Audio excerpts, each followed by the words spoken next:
Hello, everybody. It's Rebecca here. The time is 8:23 a.m. The date is 6/1/2025. I have y'all looking at EMSC, and boy, looks like things got really busy yesterday.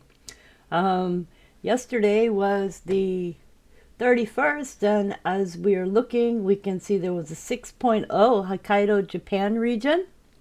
There was a 5.2 Tonga region, a 6.1 Kermadec Island region, a 5.1 Timor region, Indonesia, a 6.0 Kermadec Island region, a 6.2 Kermadec Island region, and a 5.2 Samoa Island region. So let's take a look at what's going on with the Kermadec Island region. So let's go here and we'll put it in. And we'll pull up the earthquakes for yesterday and today. So let's do it this way. We'll go from the 31st to today. And we got the 6.2s listed now. We're going to export them as a KML. We're going to get them on our Google Earth here. And we're going to show our colors here as, we use, well, I like those colors. We use green. Okay.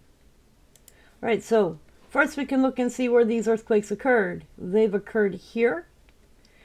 This area is near the oceanic spreading rift, and I'm hearing, if you look here, there's a seamounts in this area. So I'm curious if there's an underwater volcanism that is not being reported here. I mean, we have volcanoes down through here, but we have seamounts and stuff that come up through here. I mean, if you look, you can see them. So I do have some news. And we'll pull this up so we can talk about these things. The epicenter was located far from populated areas, about 830 kilometers or 516 miles south-southwest of Oahu, Tonga, and 1,088 kilometers or 676 miles northeast of Wairangi, New Zealand. The USGS issued a green alert for shaking-related fatalities and economic losses. There is low likelihood of casualties and damage. There is no tsunami threat from these earthquakes. Overall, the population in the region resides in structures that are highly resistant to earthquake shaking, though some vulnerable structures exist. The predominant vulnerable building types are reinforced masonry and unreinforced brick and timber floor construction. This was the second M6 earthquake in the region on May 31st. So there has been a 6.1 that happened at 1428 UTC and was followed by a third 6.2 at 2226 UTC. The Kermadec Tonga subduction zone generally generates many large earthquakes on the interface between the descending Pacific and overriding Australian plates, within the two plates themselves, and less frequently near the outer rise of the Pacific plate east of the trench. Since 1900, 7.5 earthquakes have been recorded, mostly north of the 30 degrees south line. However, it is unclear whether any of the few historic M8 events have occurred close to the plate boundary, were underthrusting events on the plate interface, or were intraplate earthquakes.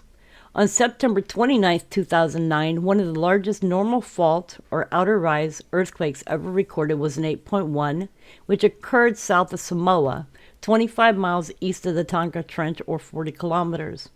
The earthquake generated a tsunami that killed at least 180 people. Maximum wave heights were measured at over 12 meters or 39 feet in Samoa, more than 17 meters or 56 feet in American Samoa, and up to 22 meters or 72 feet in Tonga, resulting in widespread coastal devastation. So that is part of the news. And coming from another site, a 6.2 magnitude earthquake struck off the west coast of New Zealand Wednesday, but authorities reported no damage and issued no tsunami warnings. The U.S. Geological Survey says the quake occurred shortly after 1 a.m. local time.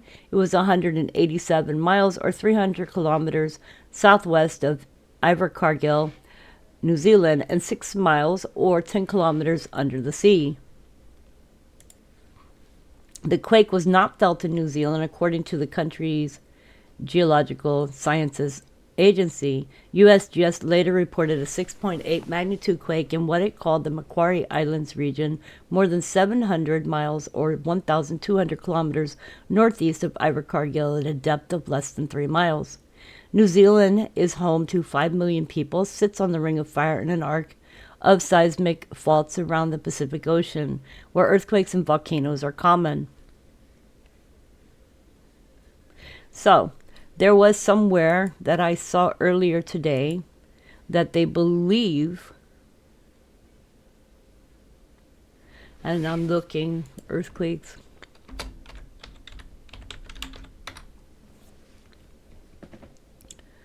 That somebody was talking about that they thought that this might be because of a volcano. I do not see any volcanoes, but I do see underwater seamounts here, which is indicative of volcanism. So that is just part of the news here. Those are the 3 6s which occurred, the 6.1, 6.2, and 6.0. And we'll see the other earthquakes that have occurred. We'll go back and we'll look here. And we'll see that Japan had an earthquake.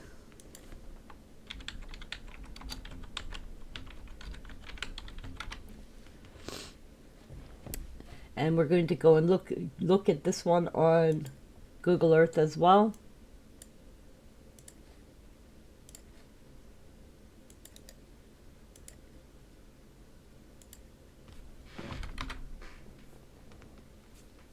And get this over here. We can see that this is the area where this earthquake occurred, which was in between the North American Pacific Convergent Boundary Plate and Japan. And this was a strong and shallow earthquake that registered by the USGS as a 6.1 near the coast of Hokkaido, Japan at 8:37 UTC or 17:37 local time on May 31st, 2025. The agency is reporting a depth of 10 kilometers or 6.2 miles. JMA is reporting a 6.1 at a depth of 20 kilometers or 12.4 miles. So they both have different readings. The epicenter was located 84 kilometers or 52 miles south-southeast of Kushiro. Population there is 167,875. And 136 kilometers or 85 miles southeast of Obihiro. Population there is 165,831, Hokkaido, Japan. 586,000 people are estimated to have felt light shaking.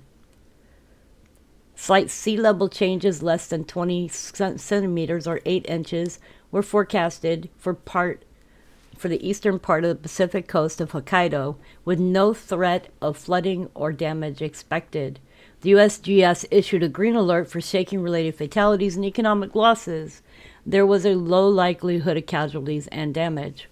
Overall, the population in the region resides in structures that are resistant to earthquake shaking, though vulnerable structures exist.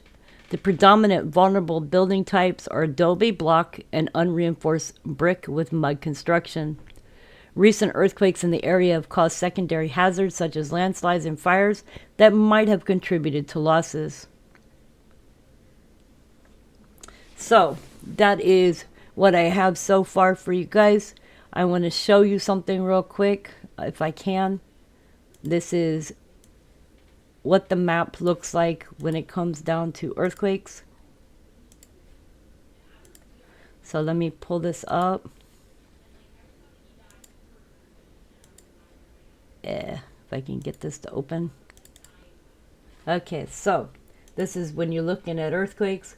A 1 is not felt, a 2 to 3 is weak, 4 is light, 5 is moderate, 6 is strong, 7 is very strong, and 8 is severe, a 9 is violent, and a 10 is extreme. So that is the means of talking about earthquakes. All right, so what else we got here?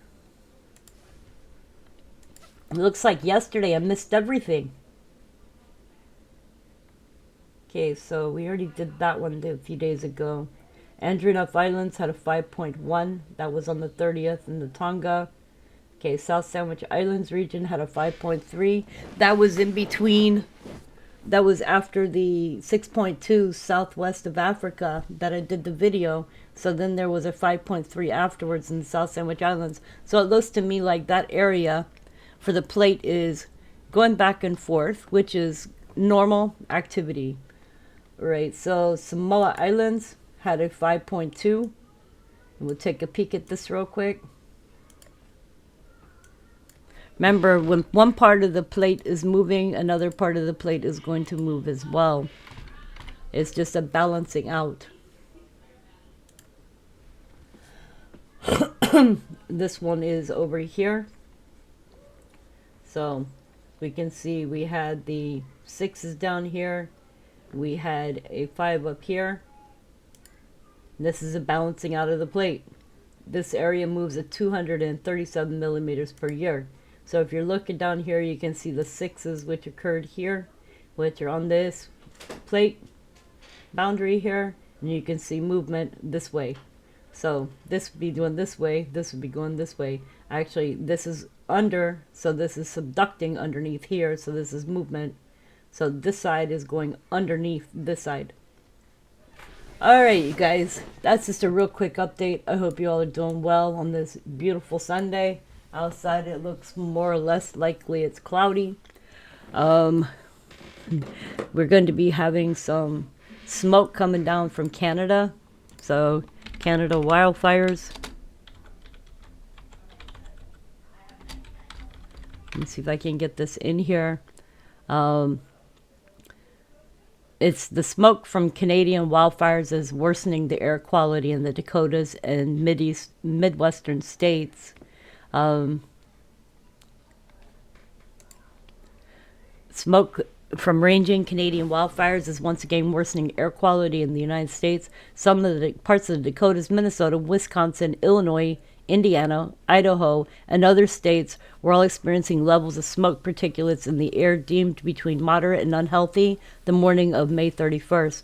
According to the National Air Quality Map from airnow.gov, forecasters in Sioux Falls, South Dakota said the smoke is expected to continue its track through the Plain States. So let's see what airnow.gov says.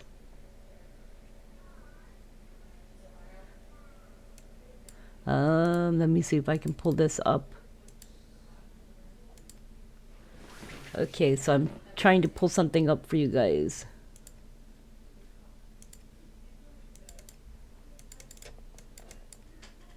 I did it wrong. Okay, hang on.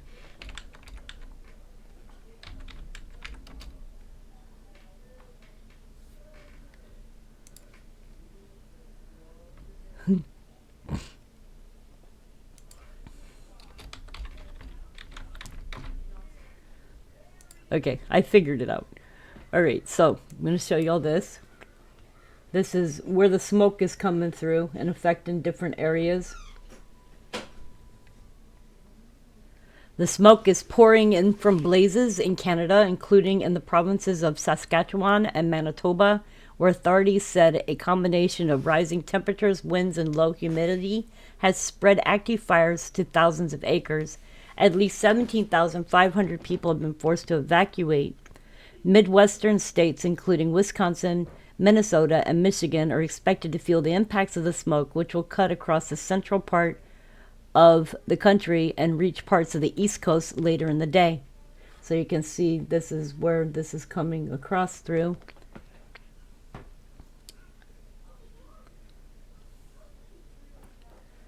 The impacted regions are among those in Midwest, Northeast, and Plains that experience unhealthy air qualities in the summer of 2023 due to smoke out of control fires in Canada at the time. Then skylines in several major cities were blanketed by orange haze, and air quality was abysmal for millions of Americans. The air quality alerts are issued as the United States starts to see smoke. Minnesotans began to feel the impact of the Canadian wildfires on May 29th, and authorities across the Midwest have issued air quality alerts. Periods of smoke will persist through at least June 2nd, the National Weather Service in the Twin Cities in Minnesota has stated. An air quality alert was issued for the entire state of Minnesota through June 2nd. The Minnesota Pollution Control Agency said people in sensitive groups, such as those with lung disease or asthma, children, and elderly, were cautioned that they could experience adverse health effects from the smoke. Wisconsin's Department of Natural Resources on May 30th issued an air quality advisory that expired after 24 hours on May 31st, but warned that smoke impacts could persist beyond then and extend in the advisory in some areas. The way that you can stay safe from this is if the air quality in your area worsens, it's a good idea to limit time outdoors.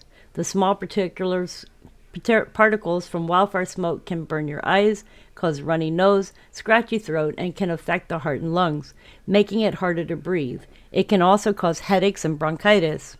Avoid physical exertion, including indoors, if air quality becomes unhealthy. While inside, keep windows and doors shut. Leave off any air conditioning or fan systems that pull air from outside, and use air filters or air purifiers.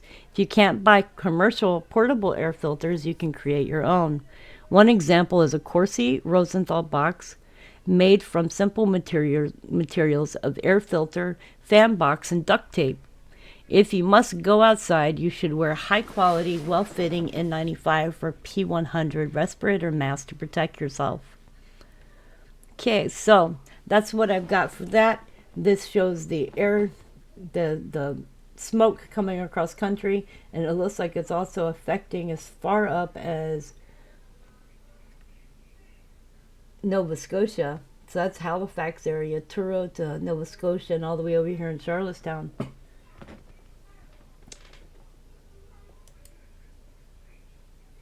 And this is ozone.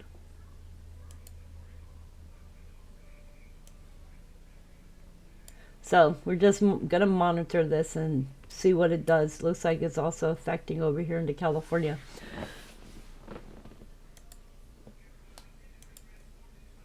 And this is green is good, yellow is moderate, red is for sensitive groups, so we can see the red here, or the orange here, sorry, orange. Red is unhealthy, so this is very unhealthy area here. Very unhealthy is the purple. This deep dark burgundy is hazardous, and if you see any gray areas, there's no data. So you can see the areas here. If you're in this area here, it's a very unhealthy air quality. All right, so we got that. All right, I hope you guys are doing well. One more check here. We're going to look at Oregon live earthquake map. See if I can spell.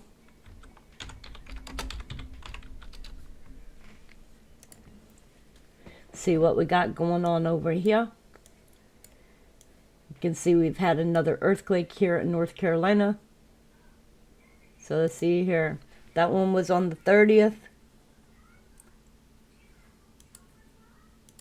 That one was on the 31st. And this one was at 2:19:20:25 a.m. And this one was at 3:12:23 a.m.